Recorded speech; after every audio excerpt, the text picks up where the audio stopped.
Hello guys, actually ఇప్పుడు ఒక పూజకి వెళ్తున్నాను. సో ఏం శారీ కట్టుకోవాలా అని చూస్తున్నాను.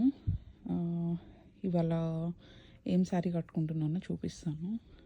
యాక్చువల్లీ ఇవి పైన అన్ని పట్టు శారీస్, కింద అన్ని ఫ్యాన్సీ శారీస్. సో పూజకి పట్టు శారీ వద్దులే అని చెప్పి జస్ట్ ఫ్యాన్సీ శారీ కట్టుకోవాలని చూస్తున్నాను.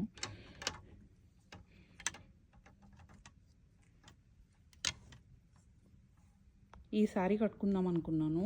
ఇది వచ్చి linen sari with silver zari border and చిన్నవి గ్రీన్ ఫ్లవర్ బుట్టస్ అలా వచ్చాయి. అండ్ దానికి బ్లౌజ్ వచ్చి గ్రీన్ బనారస్ బ్లౌజ్ సిల్వర్ బుటాస్తో వచ్చింది అండ్ సిల్వర్ ఎడ్జ్ వచ్చింది. అండ్ దానికి జ్యువెలరీ వచ్చి ఇది పెయిరప్ చేస్తున్నాను. ఇది వచ్చి మనకి jadau kundan pendant with pearls and ఇవి jadau kundan earrings and ఇవి మ్యాచింగ్ బ్యాంగిల్స్. సో మొత్తం రెడీ అయ్యాక లుక్ ఎలా ఉందో చూపిస్తాను.